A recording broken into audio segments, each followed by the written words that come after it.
Welcome, everyone.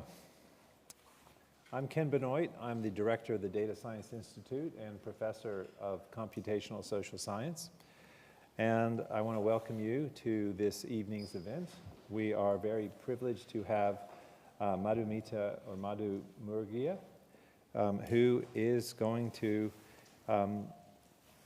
talk about her new book, Codependent. And we are going to discuss this together through a series, having a conversation here, and you'll have a chance to ask questions as well. So let me tell you a little bit first about the Data Science Institute. So the Data Science Institute at LSE was created to integrate data science and the social sciences to offer the best opportunity. There may be a double feedback sort of thing happening. It's like one of those Zoom calls with the echo. Anyway, we wanted to create the Data Science Institute to offer the best opportunity to understand the sort of seismic changes that are taking place and to mitigate against harms and to unlock solutions to some of the world's most pressing problems like climate change, like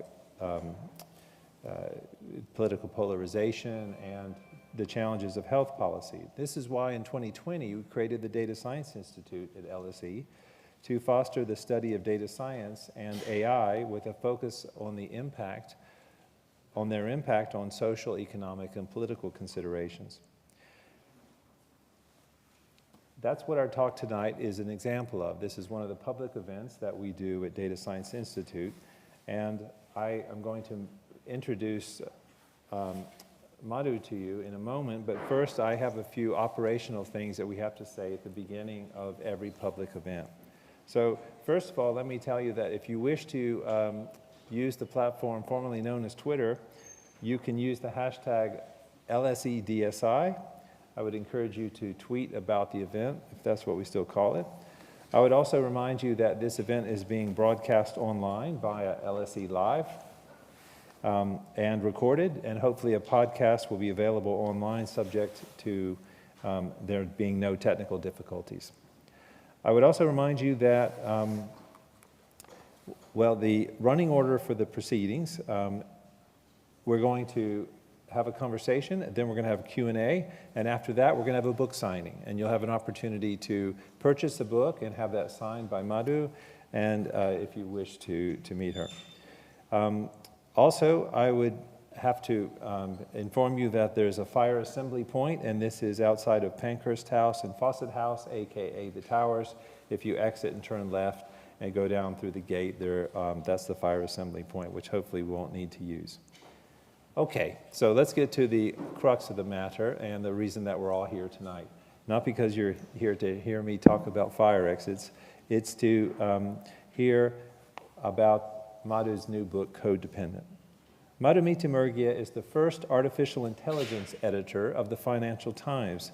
She's been writing about AI for Wired and for the Financial Times for over a decade. She also features as a co-host on the podcast series Tectonic. Her new book, Codependent, Living in the Shadow of AI, which was what we'll be discussing this evening, is out tomorrow, although you can get advanced copies here this evening.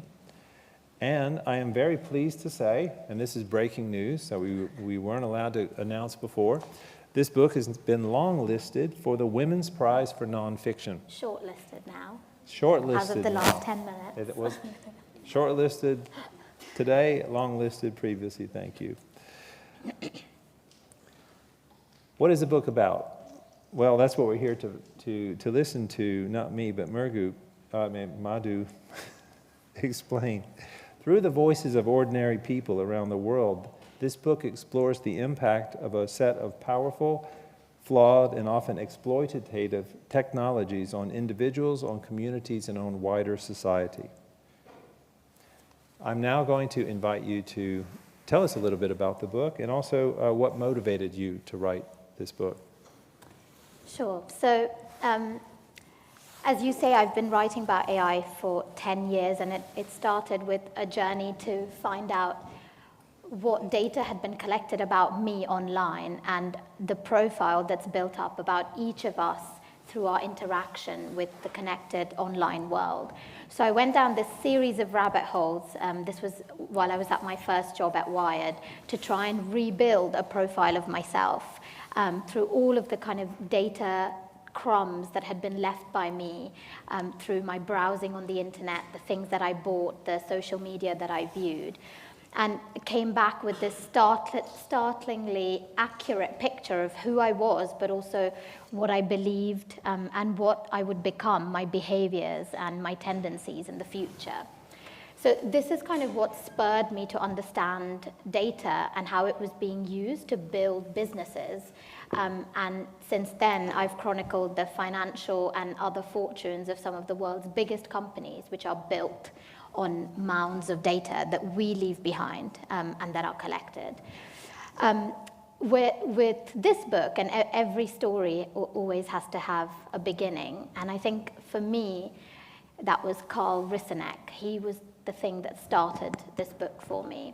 So he was, or he is, a facial recognition researcher. So he's a computer scientist, and he's one of the pioneers of computer vision technology. He built systems in the 80s for the US Navy to recognize objects, and this was used, for example, to navigate submarines. This was at a time when the technology was kind of much more primitive. You could barely kind of distinguish between, a glass and a face. And he would see kind of 1% improvements year on year. But over the years, as the technology got better and the data grew, he was seeing huge jumps in the accuracy of computer vision technologies, 10% every year. And it got to a point, in the 90s where it could recognize individual faces. And for him, that was, magical evolution that he'd seen in his own career. But what was really interesting about Carl was that he'd always seen this as a sort of an academic tool, and he thought it could be used for good. So his technology, for instance, was used to identify a notorious gangster called Whitey Bulger, who had been hiding out in California for decades until his technology was able to identify him in a CCTV image. It's also helped to find missing children and so on. So he always kind of believed in the good of this technology. The other thing about Carl was that he's African American, and he'd never really brought that side of him or that identity to his work. He never thought it was relevant to the fact that he was building computer vision algorithms. But in the course of his career, when the technology became so sophisticated that it was now used by police, by law enforcement around the world, he started to realize that those two parts of his identity were colliding. That the same technology that he had helped to build and bring into the world and create was now being actually turned against people like him, people from his own community, often who are over-policed, particularly in the United States, and misidentified, which is an inherent bias that exists in facial recognition, where it makes more errors when trying to identify women and people of color compared to Caucasian people or men. And he'd never thought that this technology would have any kind of real social impact, or he would have to think about the ethics of this, but suddenly he was forced to do it. And for the first time ever, a computer scientist told me that they experienced moral doubt about what they were doing, and they were worried about the impact of the code that they had helped to write. So for me, that was a moment of realization that this is not, this technology isn't simply something that people code and put out into the world, but it has these real human implications, and that even a single individual within themselves are grappling with the kind of nuances and the black and white of this technology. So it kind of spurred me to find stories like Carl. So he's one of the people in my book, but I didn't just want to kind of look at creators of technology. I wanted to look at this through the perspective of people who have been impacted by it unexpectedly, people who have fought against it, people who are controlled by it, and through these stories of ordinary people to help us grapple with how our world is changing, how society is changing through increased automation and increasingly sophisticated technology built on top of our data. So that was the motivation for me. For the book, I traveled to 6 different countries and spoke to individuals ranging from a priest in the Vatican to a single mother in Amsterdam, a doctor in rural India, a bureaucrat in a tiny town in Argentina. And through their stories, was able to start to interrogate really what it's like to have automation start to replace things that we used to believe were human. I think for me, the book is really about 3 things. The first is people. It's about ordinary people in different walks of life and how they react, respond, and resist technology. And in many cases, these are people on the margins, invisible data workers, gig workers, migrants, refugees, and women who are unexpectedly harmed by these technologies as power is concentrated. The second thing that it's about is techno-solutionism, this idea that you can solve any problem in the world using technology. And this is the sort of idea that is really kind of popularized by Silicon Valley, by entrepreneurs in California who really believe they can solve, world hunger and disease and climate change all through technology. And, it's the optimism of that, but also how it falls down in reality again and again, which is what I saw in the stories that I reported when you try and implement them in, without thinking it through. And the third thing that this book is about is agency of each of us as humans, that ability to make a difference to the world around us, to be able to change our own circumstances, and the illusion of having, or the reality, of having free will and being able to make changes in our own circumstances. And for me, this book was looking at how AI has been changing already our individual agency and feeling of being able to control our own circumstances, but also how it's unexpectedly strengthened our collective agency as people start to group together and try to figure out how to shape this in a way that works for everybody. So I hope, that a lot of the stories in this book are dark, are scary, but I focus also on the people who are using their own agency to kind of fight back and try and shape this future, a better future for everybody. So I hope that's the takeaway for those of you who, I hope, read my book. Thanks. Thank you. Wow. 6 countries. I mean, one of the things that impressed me most about your book, besides the very compelling way that you tell the stories and tie the narrative together, is the people that you've reached in these 6 countries. They are incredible, very human stories, and you really connect to them in a way that makes the reader understand their perspective and some of the challenges they face and why they reacted in the circumstances, why they have these stories. So let me ask, first of all, how did you find these fascinating people for the book? That was the hardest bit, I think, because once I had, it's basically focused on maybe 10 people. And once I had those stories, I maybe because I'm a journalist and I'm, always curious, it was fascinating just to delve into each of those stories. So the hardest part was actually finding them. I think, so it was a mixture of things, but for me, the main motivation was that I wanted this to be a global book. I myself often am writing about technology from the perspective of the West, particularly Silicon Valley, the people building these technologies, the companies that sell them. And I wanted to step away from that because I felt that what I wasn't reading about was what was happening in India, in Africa, Latin America. So as I went deliberately searching in these parts of the world for how AI was being used and applied, it was actually not that hard because I was able to pinpoint. So in India, I look at a healthcare algorithm, for example. I went to the company that builds this system that helps to diagnose tuberculosis, and I asked them, are there any doctors using this? And ended up tracking down a doctor in a tiny village in Western India who spent hours with me kind of helping me understand the difference between human and AI doctors. Similarly, I was looking in Latin America for examples of AI in action, and found this really kind of compelling case of an AI system that was built by Microsoft used to predict teenage pregnancies.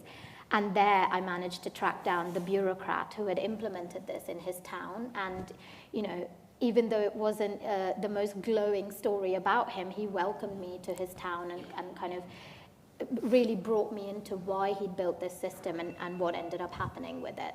So it was really a matter of looking in places that other people hadn't before, and being lucky enough that the people in the book opened up to me about sort of how AI had changed their perspective and their lives.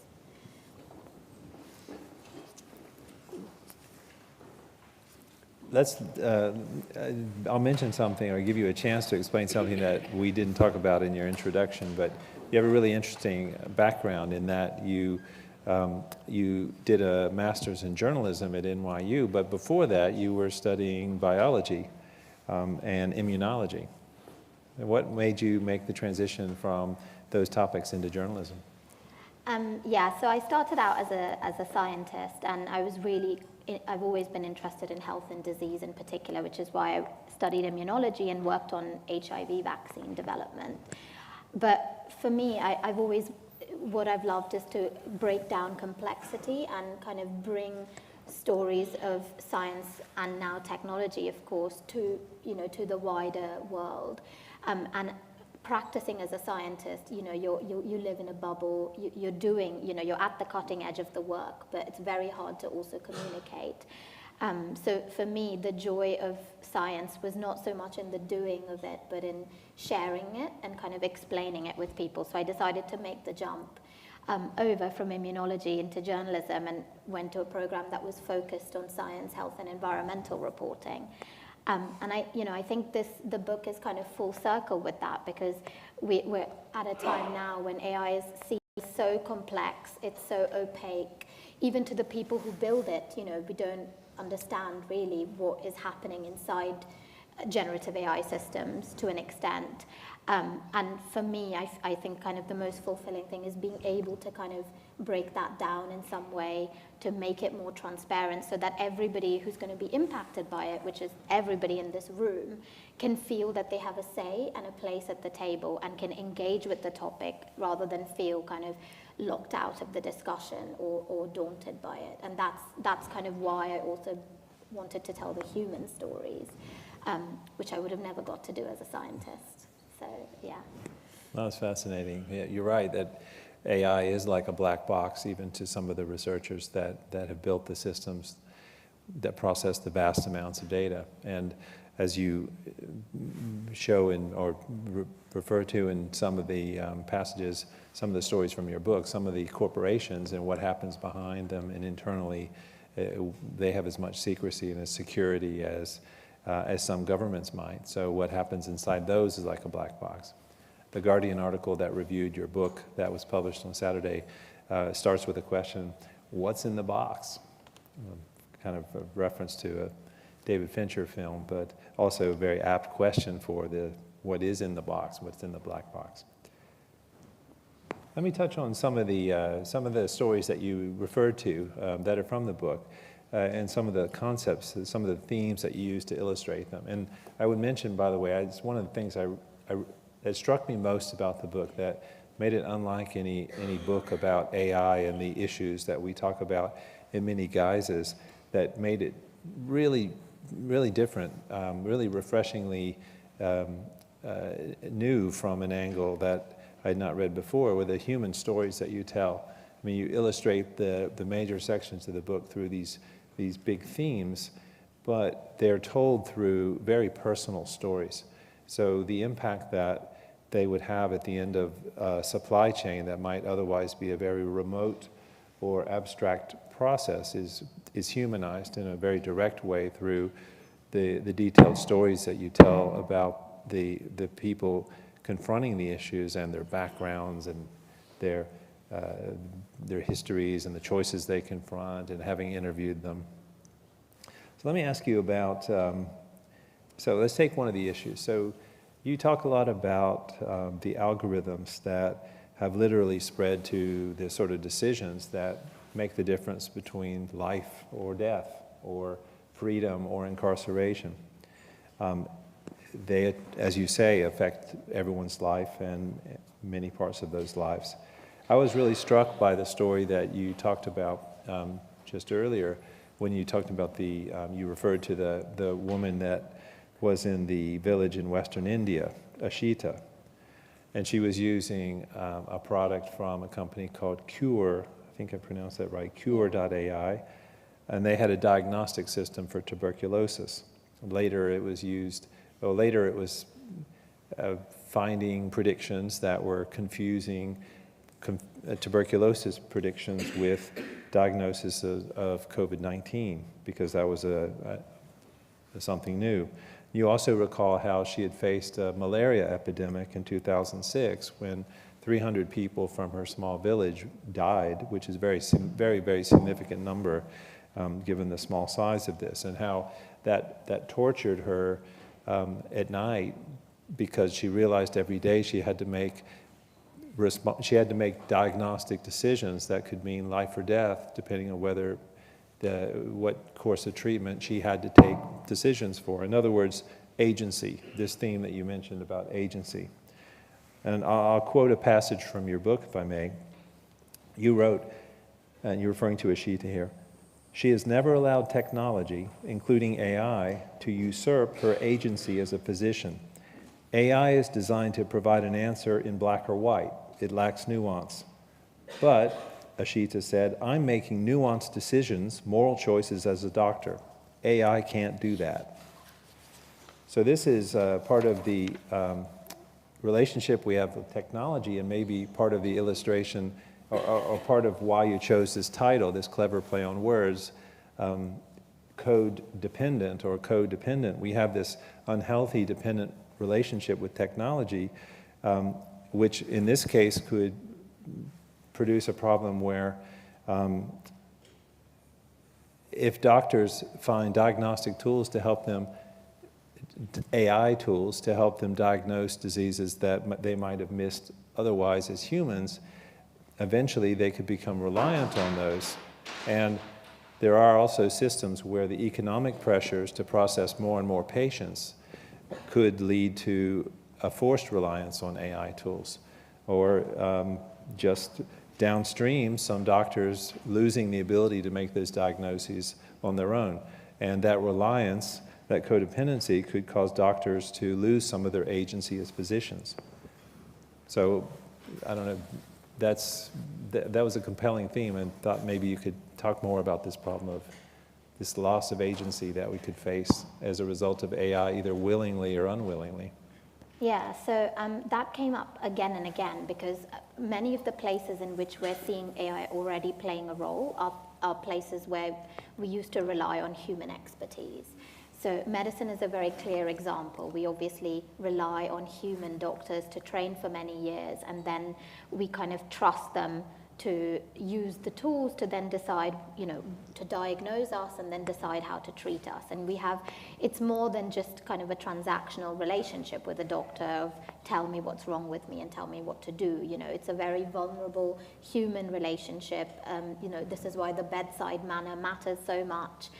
How somebody breaks the news to you. So what I kind of learned from spending time with Ashita was how it's such a human, nuanced, it's not even a science. She calls medicine an art, which I thought was really fascinating, because you can have all of the knowledge and still be a bad doctor. You can not trust your patients. You can kind of stick to your guns and not hear what they're saying. So you need to be able to listen and kind of empathize and have all of these very human qualities. AI, on the other hand, it has very specific strengths where it is able to read, millions, hundreds of thousands of scans, X-rays, CT scans, scan this data and pull out patterns.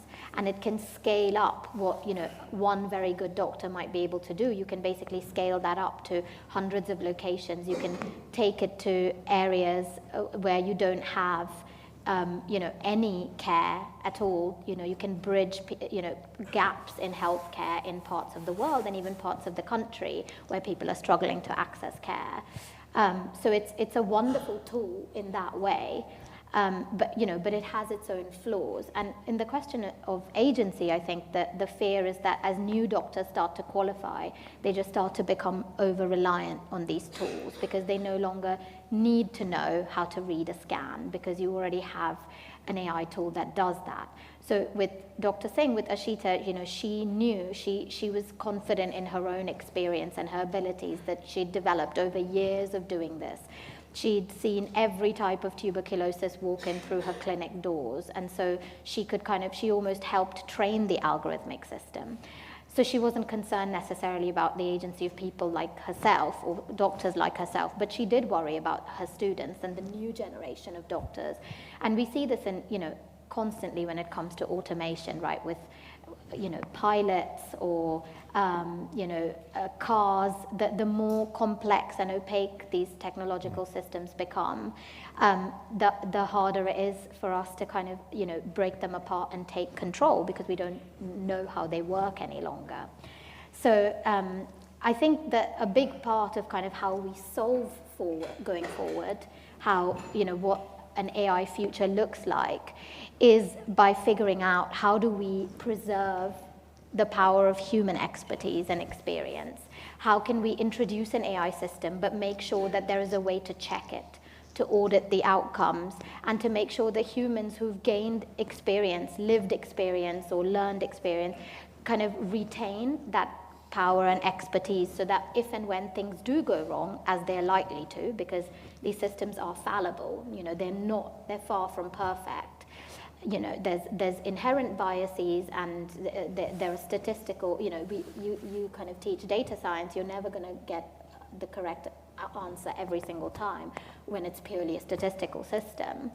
So when they do go wrong, there has to be somebody who kind of says, I can step in and I can tell you that that's wrong. And the way that AI is being implemented today, whether that's in criminal justice, in government services, I show examples of these, that doesn't exist. We're not retaining human agency. Often we're just sort of replacing, where social workers or, police and saying, just use the system instead. And so we're going to start to lose that institutional expertise. That's not a fault of the technology necessarily or the people building it.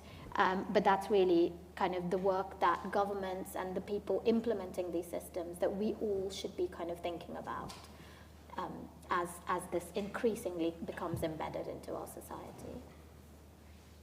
Let's explore this notion of how do we know when things go wrong and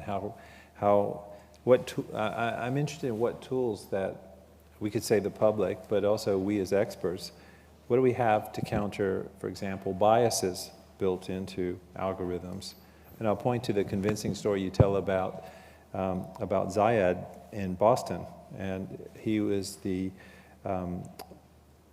physician, I believe he was a physician. Yeah, he's an emergency room physician. Exactly, yeah. And he realized that the AI system that was designed by the company called Optum, which is a large American healthcare company that I think was responsible for 70 million patients per year, approximately in the United States, had a system that was systematically discriminating against patients with black patients with darker skin. Yeah, and yeah, that is true, and it was obviously done accidentally, and this was because of actually how the system was designed. This was an algorithm that was supposed to look at chronically ill patients and decide who should get additional support and care so that their symptoms could be managed better and they wouldn't kind of progress and get worse. And they found that it was systematically discriminating against black people in that they were not meeting the threshold to get additional care, even though they were sicker in many cases than their white counterparts. And the reason for that is the way it was calculated was based on healthcare costs. So how much do people cost the healthcare system? And they were using that as a proxy for how much they needed the care. But actually what Ziad Obermeyer discovered was that, costs and need are not necessarily the same thing. Often people who are, in this case, African Americans or other marginalized communities, they can't access care because either they can't afford it, they can't get, time out of work, they're vulnerable or precarious, or they just, they face kind of societal discrimination in the system, which discourages them from even going and kind of taking advantage of medical care. So for a variety of social reasons, actually their costs were lower than what their needs were, and therefore the system was kind of seeing them as healthier than it should have. And, you know, so I think that there are kind of widespread biases in AI systems. This is accepted, this is known. I talked about facial recognition. We don't know why yet, even experts don't, but they do struggle to identify female and darker skinned faces compared to, you know, their male or white counterparts. Similarly, you know, we've seen biases in healthcare systems, we've seen biases in policing systems where they kind of over-police certain minorities because of how often they come into contact with the police, that it turns into a self-fulfilling cycle. So these do come up again and again, and I think it's very difficult as an average person to know, you know, how bias is built into a layered AI system and how to stop it, or how to know when things are going wrong. And that shouldn't be our responsibility. You know, when you're subject to a hiring algorithm, when you're trying to get a job, it's not your problem to make sure that the system is not discriminating against you, right? That is definitely the responsibility of the companies that are implementing it and the companies building it. And I think the kind of primary way for us to trust these systems more, but also to kind of hold them to account, is that there's some understanding of what these outputs are. And there's a lot of technical work being done in this space, so in particular evaluation, so third-party evaluating of AI systems, which is, it's really at the cutting edge because nobody seems to be able to agree. You know, I've spoken to companies like OpenAI, Anthropic, Google, Microsoft. There isn't really kind of widespread agreement on how to do third-party auditing of an AI system. And that's something that's kind of being figured out in real time as these systems are being implemented already in our society. So the first thing to do is for the technologists to kind of work on that question of how do we get outsiders to be able to check what's happening.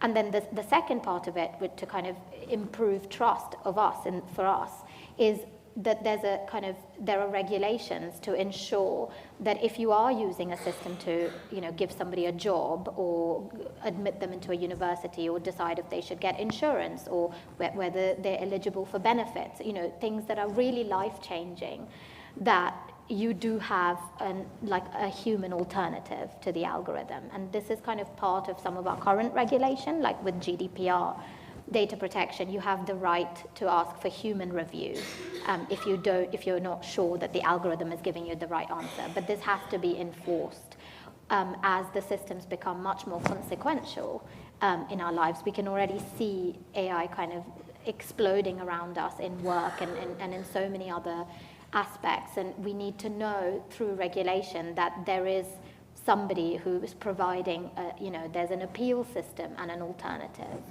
And actually, I'll just share a story. This is not in my book, but I've reported on it since for the FT. For me, the most consequential example of this was a case of organ transplantation. So I met a family. There was a young woman who was on the list for a liver transplant. And her sister happened to be a data scientist by complete coincidence. And she's had chronic illnesses her whole life, which is why she needed a liver transplant at 30. But her sister began to look into the transplantation system in the UK. How likely is her younger sister to be able to get a liver, and kind of when would she get it? And she figured out that in the UK, for kind of the majority of livers that you can get, there is an algorithmic system that decides who goes to the top of the list. It's purely decided by the system. There's no human intervention. All you really get to do as a human, a doctor, is you get offered a liver, and then you can decide if you want it for your patient or not. And then the system decides who the next person is. So there's no sort of human intervention. And as she managed to get a hold through kind of FOIs and writing to NHS Blood and Transplant, get hold of the actual statistical system behind the algorithm. And she discovered that and this has kind of been supported by some of the research being done around the system and how it's working, that it was penalizing younger people. So it was systematically, if you were under 40, you were pretty much it was almost impossible that you were ever going to get a liver through the system. And there is a second method to get a liver, which is non-algorithmic, but it's for a type of liver which, without getting into the details, is kind of less likely for better survival rates.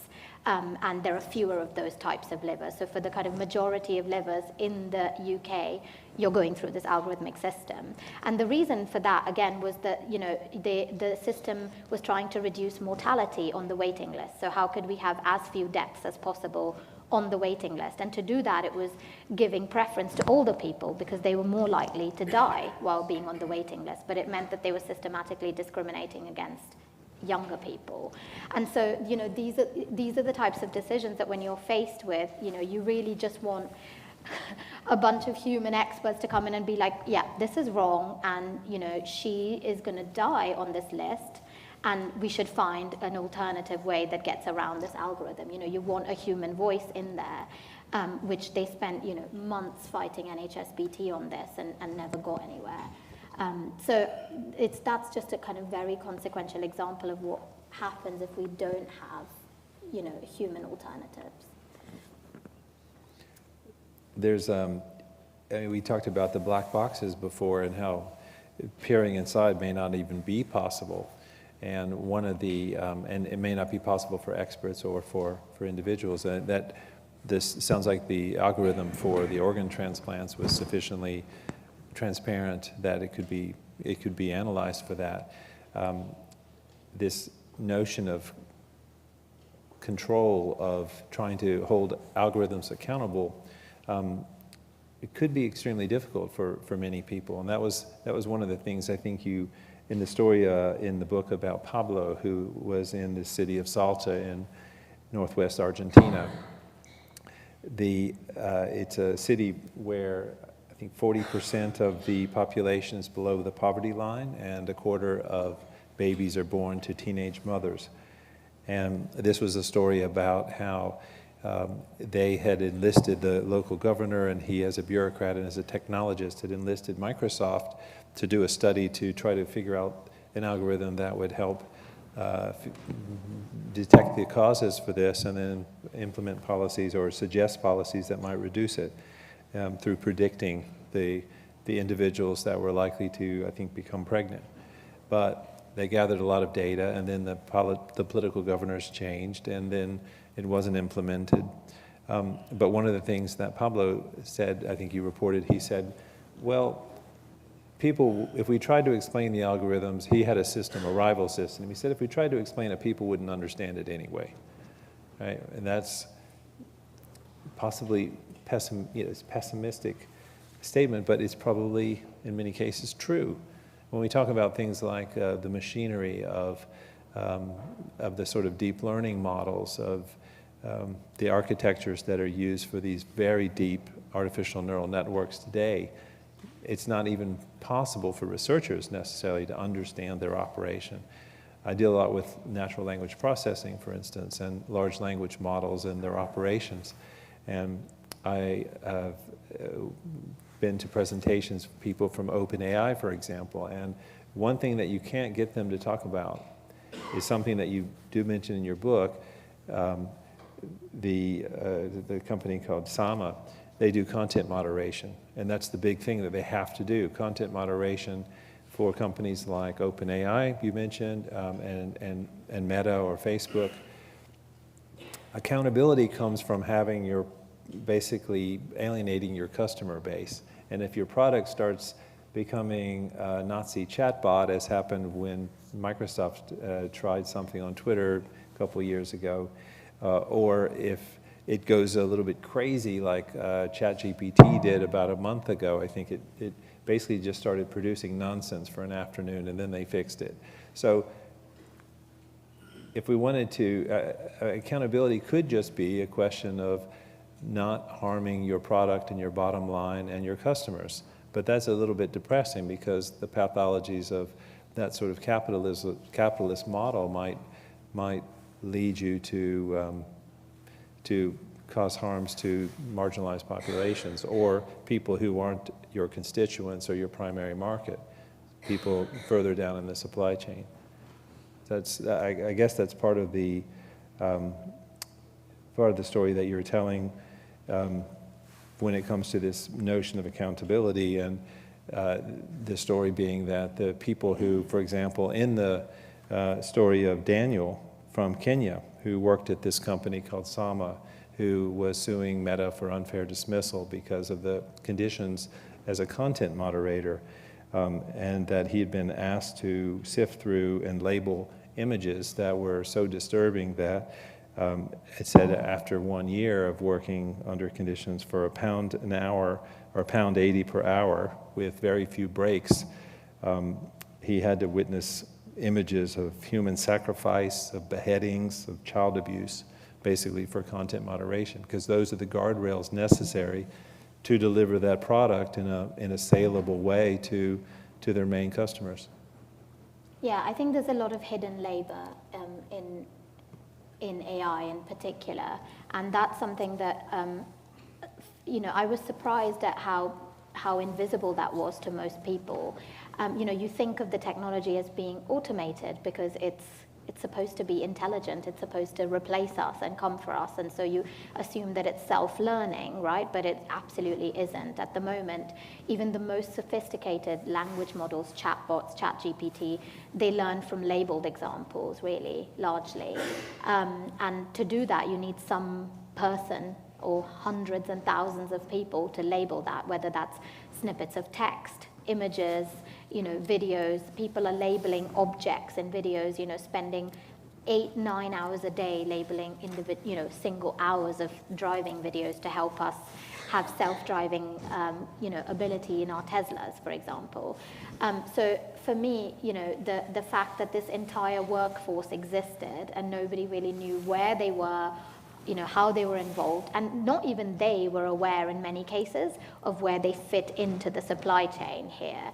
So I traveled to Kenya, to Bulgaria, and to Buenos Aires to meet with workers, and their jobs are, they're data labelers or data laborers, as I kind of called them.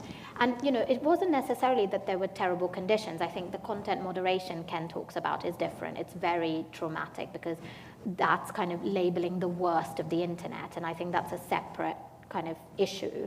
But for regular data labeling, it's scenes of driving down a road, or it might be buildings, or kind of geospatial kind of images of fields. It depends what the output is, right, that they're trying to teach an algorithm to recognize and to learn.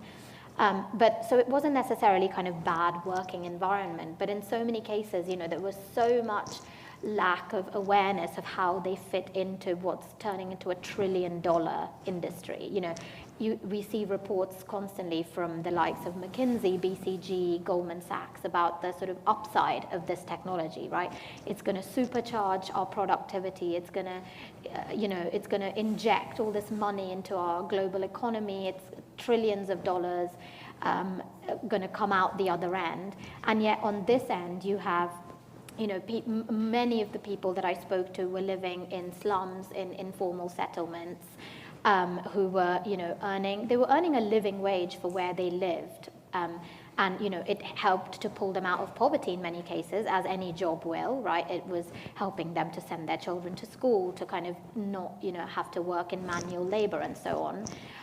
But in no way were they seeing any of the upside of the kind of AI revolution that the rest of us are hearing about and reading about, and which the companies that employ these people are already seeing or benefiting from. Many of the clients that the data laborers had, which they often didn't know who they were, are companies that are now trillion-dollar companies, right? From Google to Meta to OpenAI. It's not a trillion-dollar company, but it's funded by, partnered with Microsoft, which is. And so there was this real kind of imbalance of power, a real concentration, an entrenchment of power amongst a really small group of companies in this one corner of the world. And this huge kind of impact far-flung from, as I said, all over the world, Southeast Asia to Africa. people who didn't even know what they were building or how the world was going to be using it, and who weren't benefiting from the upsides. And so, it was really fascinating to see this evolving in real time. And I think one of the big projects for us as a society over the next few years is to figure out how we value that kind of work. How we fit data labeling and content moderation into the overall development of AI, into the pipeline, and how they can benefit from this revolution in the way that the rest of us are hoping to as well. So yeah. What do you think the solution would be? Will we one day have the ethical equivalent for AI of coffee, where we have fair trade AI that certifies that the supply chain of the AI provenance was ethically sourced? I mean, yeah, I think the first thing is transparency, right? Because if we don't even know that there's like thousands of people doing this job in a factory in the Philippines or in Kenya, then we don't even think about how, we don't consider them. When by we, I mean sort of economists or the companies themselves. But the more transparency we have about how AI is trained, who does the training, what are they earning, what are their working conditions, I think the more they can kind of become part of the conversation and can participate in figuring out what they should be paid and what their working lives should look like. So transparency, I think, is the first thing. But yeah, maybe we do need rules and regulations around how people are treated, what they're paid, and we can maybe escape some of the pitfalls of sort of previous outsourcing that we've seen when it comes to kind of fashion, clothing, IT, and other sectors. So is that the role of an AI journalist? Is that what? Because it's a fairly unusual role that you have at the FT. I'm not. I think you're the only AI journalist at a major newspaper or any newspaper that I know of that has that title. So is that your role, is to provide some of that transparency? Yeah, so I definitely don't see myself as an activist in any way, and my role as a reporter, as a journalist, is to bring to light things that either companies don't want us to, or that other people aren't paying attention to. But there's also the explanatory role of saying, here's what this technology is, here's how it works, here's the impact that it's having, so that people can figure out kind of how to apply it in their own worlds. And so I think there's explanation, transparency, and I see my role also as centering this on, not to keep it very abstract. I do, of course, I work for the Financial Times. We write about businesses, we write about the economy, but all of that stuff is made up of people. And I think that this technology is so kind of embedded in our behavior, and it's changing everything from work to creativity, how what we make for art and what we write. So I really think that we all need to kind of be involved in this story, and it can't just be like a finance story or an economic story. Considering the breadth and the depth of the issues that are covered throughout your book, what would you say is the single most important takeaway for readers of Code Dependent, and why? That's a hard one. I feel like as a writer, you put something out into the world, and then every reader has their own interpretation, their own perspective, and that's kind of the joy of writing something and then having so many different people read it. So I don't necessarily have one thing that I want everyone to kind of believe when they read my book, but I do want to reach people who didn't think that they were interested in technology or in AI, and I come to this with a decade of experience of having written about the technology itself, the businesses, and so on. So I don't want to oversimplify it in any way, but I want people to come to this book thinking this is something that we should all care about and that we can all have a voice and an opinion about. Just like we have now with the internet, we don't see it as sort of some separate thing, and nobody now today really, under a certain age really says, oh, but I'm not interested in the internet, right? It's completely embedded in how we interact and how we behave in our personal and professional lives, and this is what AI is starting to become. And I think we did, as a collective, sleepwalk a little bit into the social media kind of revolution, and we're now in a position where we're sort of at the altar of these algorithms and kind of can't stop scrolling, particularly young people. And I think that we are now kind of experiencing another huge shift in how we will interact with one another. And we should all, we all have our own expertise and our own voices that we can bring to this. And that's kind of what I hope the book, people take away from it, that they can have a say and they can have a view on AI as it kind of sweeps all our lives.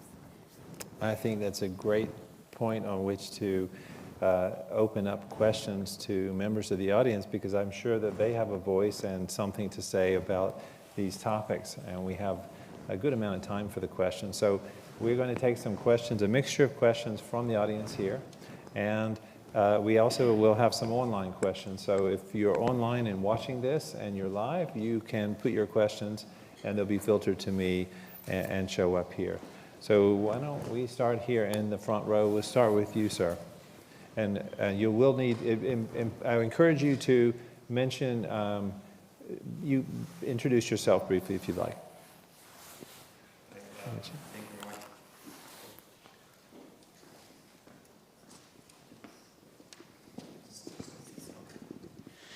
Thank you very much for the presentation. My name is Alexander. I work in the health tech, so we do implement a lot of different AIs. So, and I have a question about the famous trolley problem.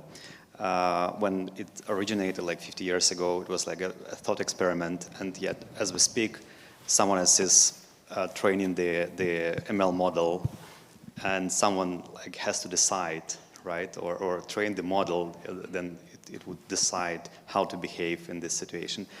I wonder what's your perspective on either the approach or the regulation or the transparency of this kind of thing? Yeah. So you're talking about the trolley problem, which is, that the decision, say, with a car of if it had to kill somebody, should it be the old person or the child, right? Like one or five people, et cetera, et cetera. Exactly. Or should you kill an entire load? Yeah, exactly. Like how do you choose who to kind of help and who to harm? This is really key now to kind of almost every AI system that we're seeing, kind of implemented in so many different areas. And it's really interesting. So I'll take criminal justice as an example. So I do have a chapter in my book looking at a predictive system in Amsterdam that the mayor's office put out, which basically was trying to predict which children would go on to commit a serious crime. And it basically put them on a list and scored them as being the top 400 most likely children who are going to go on to be criminals. And the goal was, to bring in social services and to kind of help them. And so, it's really interesting because I spoke to a criminologist about kind of how do you make decisions about who you decide, who's going to be a criminal, who should get bail. And he said that these are not statistical questions. Like he says, I build a lot of these systems for kind of, in the US, a lot of courts and states around the US use his systems for bail, for example. And he says, I can never kind of code that in because these are human questions. And so he says the only way that you can figure out who should kind of be forgiven, who should get on a list, is to put all the experts in a room and get them to fight it out, to decide kind of what are the trade-offs, what are you willing to sacrifice, and when you get consensus with a group of experts, then you can start to code it in. And I think that feels to me like the most sensible way, right? Like rather than trying to hard code, in an organ transplant system, younger people can wait longer, so let's just give all the livers to people over 40. Instead, you want to have a much more nuanced kind of, and that you only get from kind of humans, right? People with different backgrounds, different expertise, to come together and decide what the trade-offs are. So, it's a hard question, because as we start to defer to the systems, it starts to become more black or white, and that's how you get sort of computer says no, where there's no agency, right? But I think it has to be done through consensus and through human discussion. I can see we have a lot of questions. I've got a list. We're going to we always favor the students at the front of the class a little bit. The gentleman over here on the end, and then we're going to get, I've got you marked, and I've got some online as well. Cheers. It's fascinating. I'm David Walter. I'm a researcher. I got my degree at Birkbeck, History and International Relations. When I did my research on, on things like AI, I realized that AI has its foundation in the rise of the machines in the 19th century, and those weaponizations of the machine also gave rise to the Luddite movement. I also realized that the technology that brought about AI was never going to be guaranteed. So, for instance, after Babbage's invention of the deference engine, there was like 100 years where the interest in computers, in any kind of computer systems, was not very important to the scientists and engineers until the Second World War.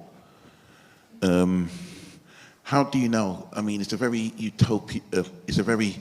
utopian view you have of AI. How do you know that it's not just part of a dystopian history that has been around since basically the late 18th century?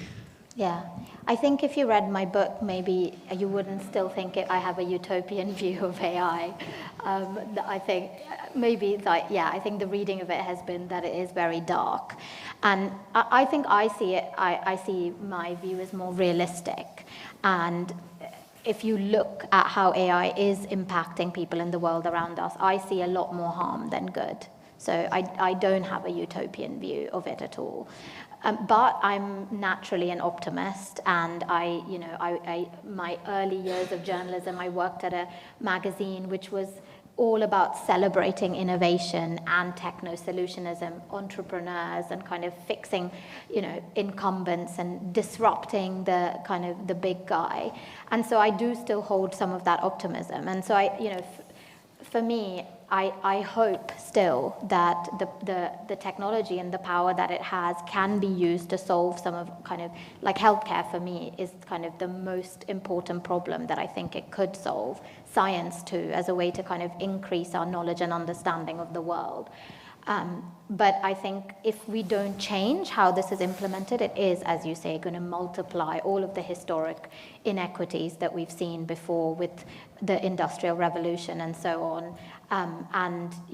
But there's way more power and money at stake, way more concentration of power amongst a very small group of engineers and computer scientists. So the outcomes could be much worse. So for me, it's not so much about saying this is the dystopia that's coming, but to be very real, which I think is kind of my role as a journalist too, to say this is what's happening, here is the reality, and what are we going to do about it? So yeah. We got so many questions. There's a question from this gentleman back here on the right at the end.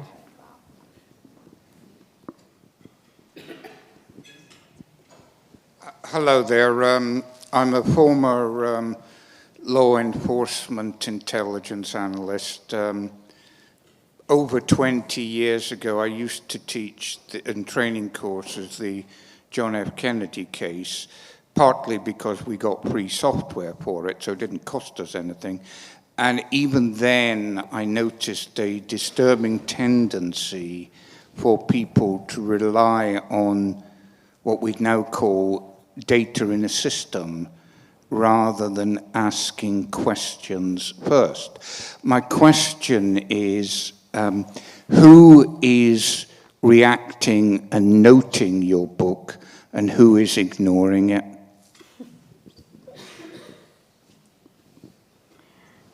That's a tough one. It's I would like to see people reacting and noting. Yeah, well, it's not been out very long, so I'd be curious to see who does read it. I was heartened to see that Microsoft has invited me to speak to their office in Brussels, and they are in the book, and it's not necessarily the kind of in the best light, and I am actually really heartened by that, because you often tend to see when you interact with big tech companies that they can be very defensive. And I had been asked by others before inviting me, are we in your book? And kind of, can we see what is said about us before we do, which Microsoft didn't. They've kind of have had me come in, and they've been very open with me when I went to them during the reporting of the book. So I do think that we will see if the companies do engage with the kind of questions of power and what I kind of call data colonialism in the book, because it's important that they're a part of the story whether I write them in or not. Maybe one of the most important bits. So yeah, thank you for that question. There's a woman there.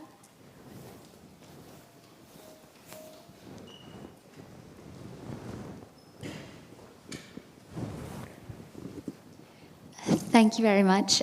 So my name is Tiziana. I'm an alumni of the LSE. I work for a data provider. And I'd actually like to bring the human back into the question.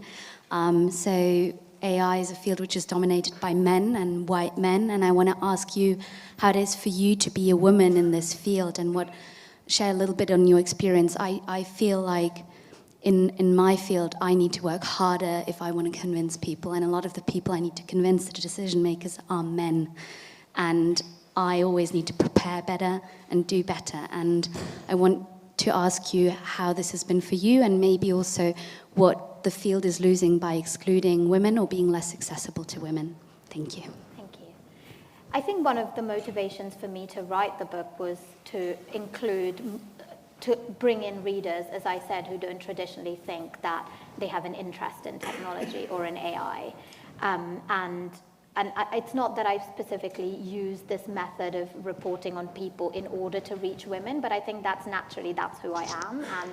And stories they touch, wider groups of people. And it was a motivation for me to bring in female and other voices and readers to engage with this topic, because, as you say, often the people that I go to for comment or who I go to for their expertise, inherently, just because of how the field is very male-dominated, tend to be men. So that's kind of, for me, it's my daily job is also, and this is something we do at the FT more broadly, think about who are we going to for comment, for analysis, for expertise.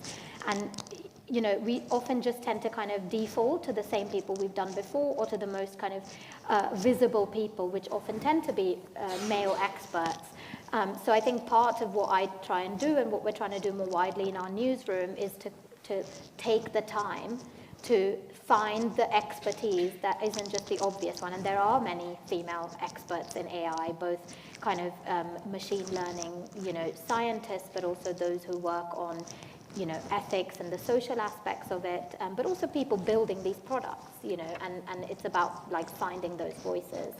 And I think in terms of the industry itself, yes, very, very male dominated. And I think it will be really interesting to see how that lack of diversity reflects in the product itself, because AI is really a reflection, not just of so partly the data that it's trained on, but also of so many decisions baked into the systems of what, we talked about the trolley problem, the ethics baked into it. Who should it be? Who should benefit from this? Who's going to be harmed? And these are all human ethical kind of decisions that are reflected in the system.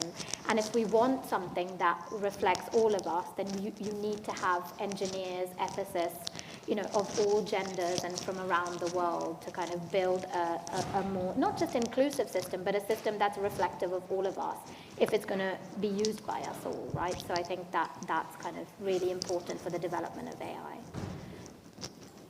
I'm going to take one of the questions from our online participants, because it's a bit of a follow-up on this question.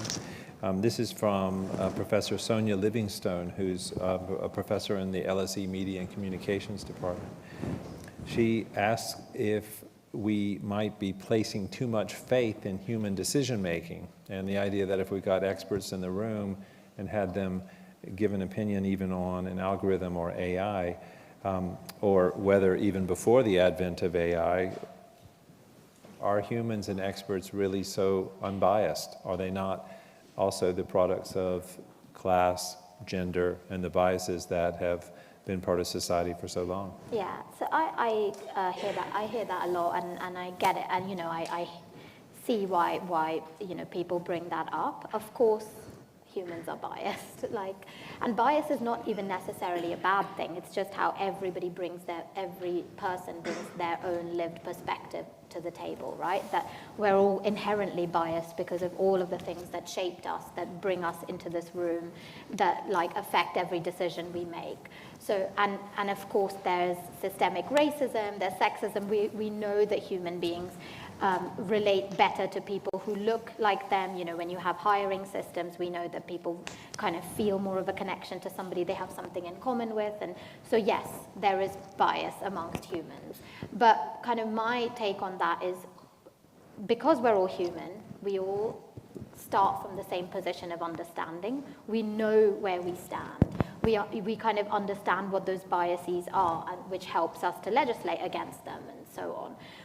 With AI systems, those biases are not the same as human ones. They're unexpected, and also in many cases kind of they don't necessarily make sense to us as humans. They're statistical biases that come from patterns drawn out of huge data sets.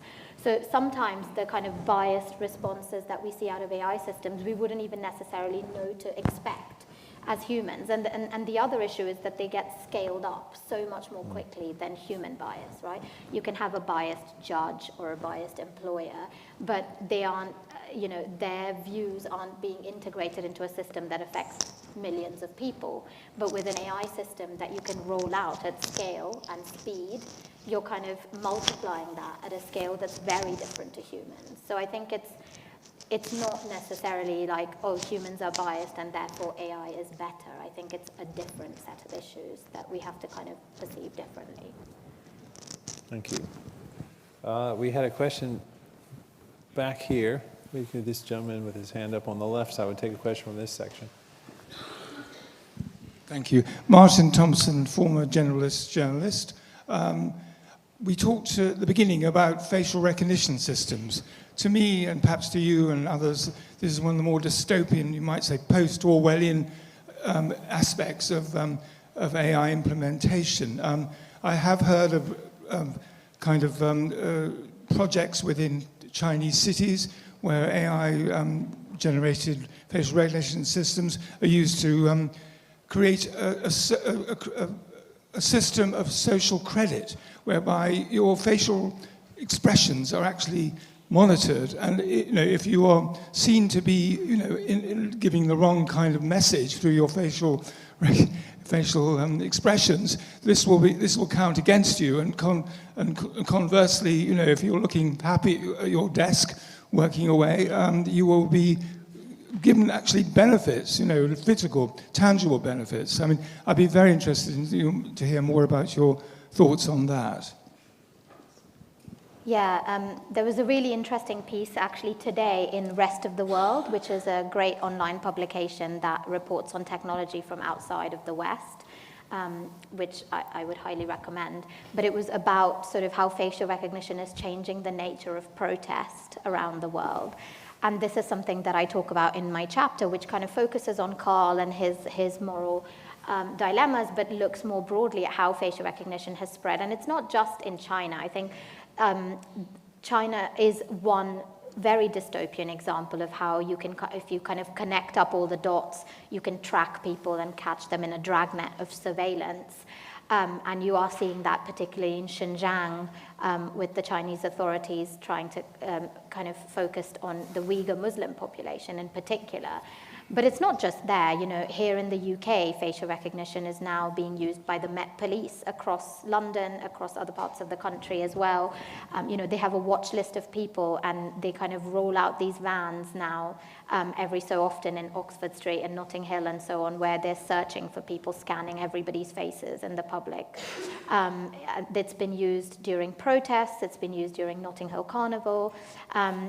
This is true in the US now, in India, in Hong Kong during the protests, facial recognition was used on people. So yeah, I spent actually almost a full year, I don't know how the FT allowed me to do that, but just mostly writing about facial recognition in 2019.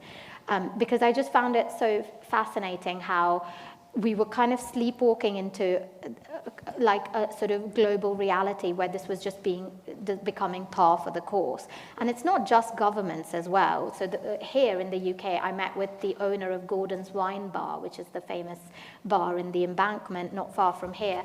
And he told me that he'd started a facial recognition company because he'd had lots of pickpockets in his bar, and he'd been really embarrassed in front of some friends because the friend had been pickpocketed in his own bar.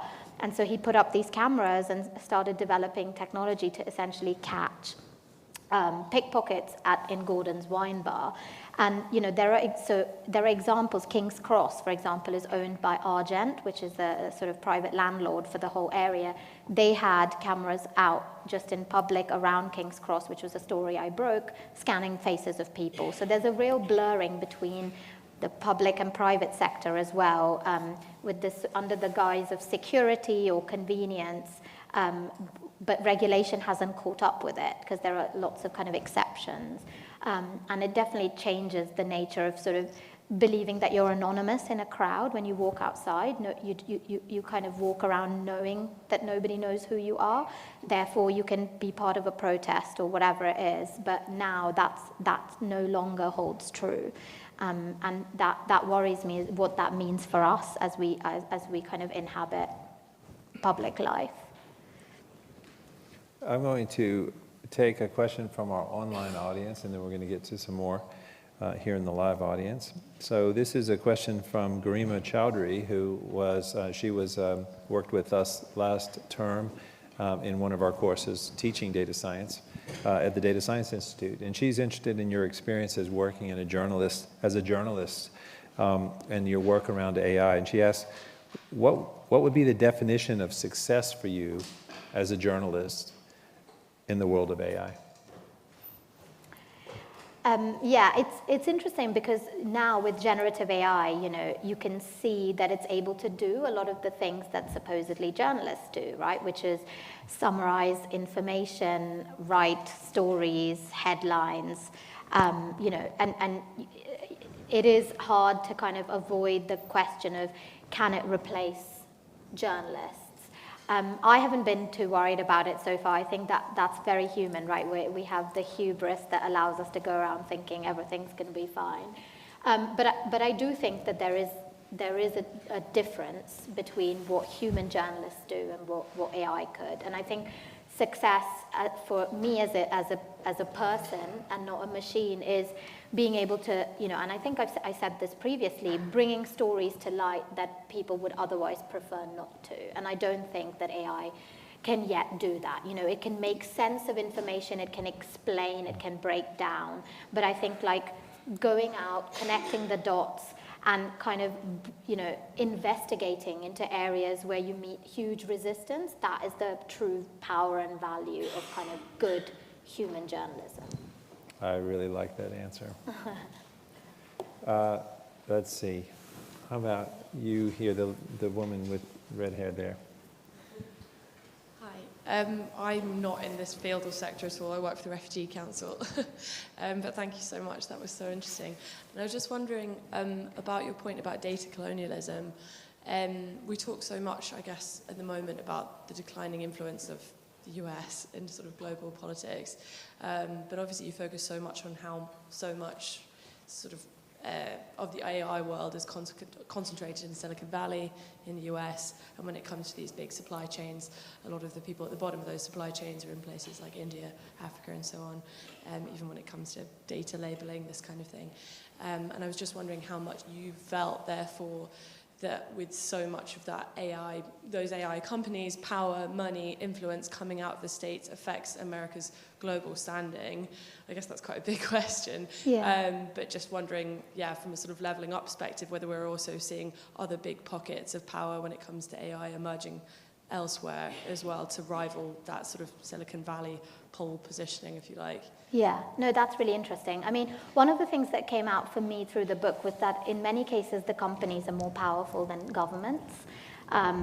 Partly it's, you know, the data that they hold, the infrastructure that they control, and obviously money as well.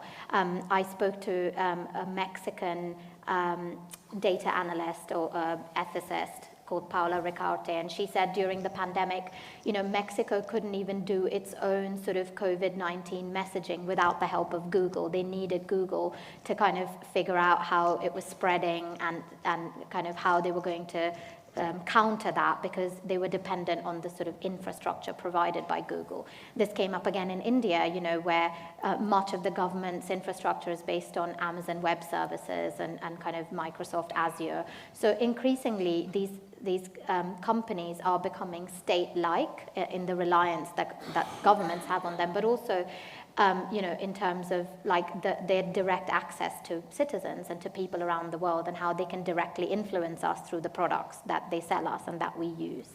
So that's kind of one aspect of it, where it's less about sort of how it reflects on the American government, but more they become independently more powerful than almost any government alone. And there are other pockets of power. In particular, I've been reporting recently on the Middle East, the UAE and Saudi Arabia, which have, you know, currently it's a very expensive endeavor to push the frontiers of AI. It's, you know, in order to train larger and larger language models, you need a huge amount of compute, which is basically chips and infrastructure and power. And basically almost no one has more of that than the UAE and Saudi Arabia at the moment. So you're actually seeing them attracting a lot of talent. They're investing in a lot of companies in Silicon Valley, but also, you know, are LPs or kind of the investors into venture capitalists in California. So they're becoming sort of funding this entire surge of innovation we're seeing in AI, and they're also hoping that their citizens are going to benefit from it and are kind of integrating AI into their services much more rapidly than we're seeing in the West or anywhere else. So I think that will be another kind of nexus of power to watch. So you had a question here. Yes, we've been waiting patiently. Hello, Will Venters, academic at the LSE. I just wondered if we need a new language for error, because in computer science, error is where you've screwed up the code, and in engineering, it's where you've messed up something and it's broken. In statistics, it's a boundary, it's an expected condition that exists, and within AI, what we've done is taken that statistical boundary and industrialized it into active decision-making, which has agency, and therefore error becomes industrialized. And I just wondered if a new language of error, which would be helpful here, and what that might be. But well, I don't know if you're going to have an answer. AI calls it temperature.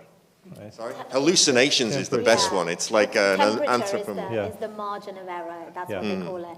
Yeah, I think, and hallucinations is the other word, which is essentially just fabrication and made up stuff. I try and never use hallucinations in my stories unless I then follow it up with, which is essentially complete fabrication of fact. But I think that's true. I think that we do need to, there has to be new language that emerges around the mistakes that come out of these systems. Because, you know, with Google search, we don't expect it to give us the wrong links or send us to the wrong answer, right? We have an expectation of truth and accuracy in that, whether that's correct or not. But with generative AI, as you say, it's built into the margin of how it behaves. It's a predictive system. It's likely to come up to predict something that isn't true. And I think the more we are habituated to that, the fact that it's not truth, it's not fact, it's not telling you the answer to a question, but instead it might help you to kind of brainstorm or come up with new ideas or kind of spark something, then we use it accordingly as well. But I think people we're still in that phase where people expect that it's telling you the truth, which I think is dangerous. Well, the search engines have that little word underneath which says sponsored. Yeah. Yeah. Which is becoming more and more widespread. Oh, it's the first several pages of my search results every time. Very, very frequent. And Amazon as well. It's just a big search engine. Okay, how about you in the back with holding your phone there? Yep. Yeah. Look, there you go. Yes, thank you. I have a question about the role of natural languages in the role of AI. We have seen cases which, if we ask, let's say, ChatGPT a question in Chinese, but explicitly ask it to use sources in English, it will probably give you a different set of answers that, you know, without explicitly asking it to use sources in English. My question is because currently a lot of the sources which used by AI is in English online, would it risk, entrenching the worldview of the English-speaking world around the world? And do we need, some kind of a standardized working languages, like the, UN's official, languages when we build AI around the world? Thank you. Yeah, absolutely. This is something that I actually think about a lot. Because of the corpus of data that this is trained on is largely like the English-speaking internet. And of course, through language is how we embed our worldview, right? And so a lot of the English language internet does have a Western worldview, largely, and particularly, with the Chinese internet being, walled off in many ways. And so it is very much kind of Western views. And there's a big question now about how do we teach AI systems to have ethics, and what ethics do we program into these systems, and how can we make this kind of globally relevant?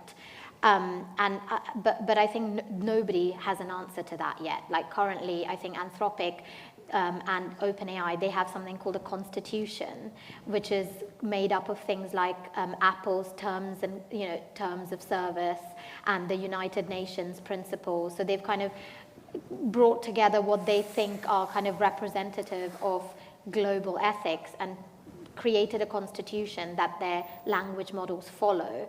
But I don't think any of us would say that's like truly kind of representative of all of the cultures that I even talk about in my book, whether that's Argentina or India or, Eastern Africa. So I think that's a huge, maybe it's an area of growth as well, as other countries kind of build their own language models.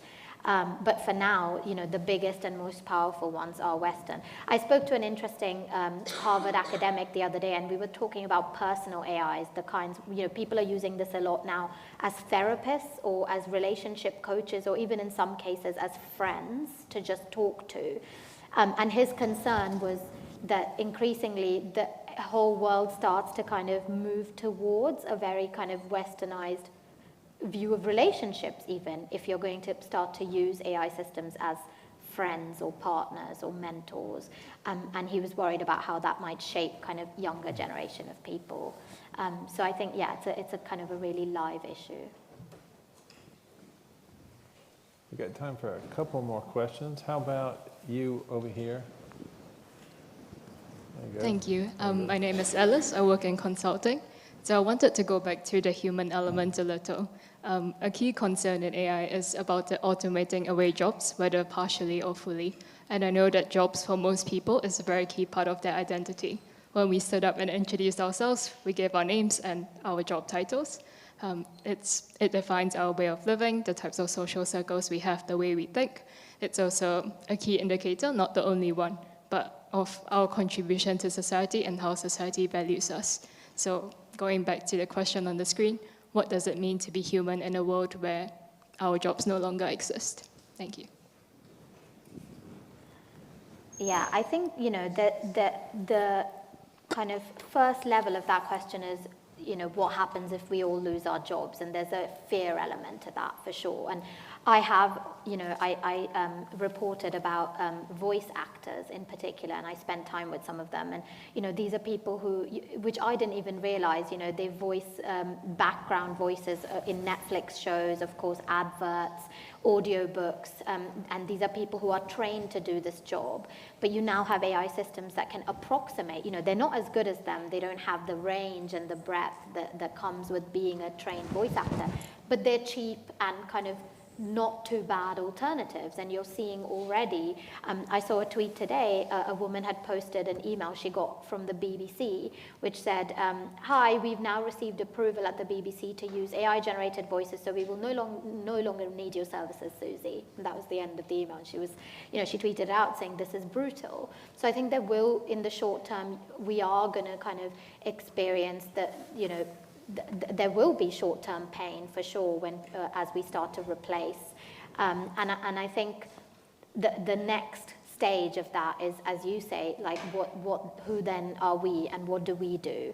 And I think the answer, if I was a technologist building these systems, would be, wouldn't that be great? We'll just like all go hang out on the beach and read books and I don't know, make art, and we don't have to worry about going to work every day. But I'm not necessarily sure that that's what everybody wants. Like, there's different ways in which people are fulfilled, and but I'm optimistic that work will change, but not necessarily kind of be completely obliterated. And my hope is that we will be able to do the things that we love about our jobs and use AI as a tool to assist us. But that can only be the case if we sort of manage the rollout of it in a way that doesn't just quickly replace people. But I saw somebody else mentioned today that they had started to use AI in creative campaigns for ad campaigns, and they were already starting to see that people were fatigued with AI generated campaigns, and they were able to tell the difference. They were tiring of it. So my hope is that we kind of we can tell the difference, and we know what we value in a human-authored book or a human-written song or whatever, and that there's the market for that becomes the sort of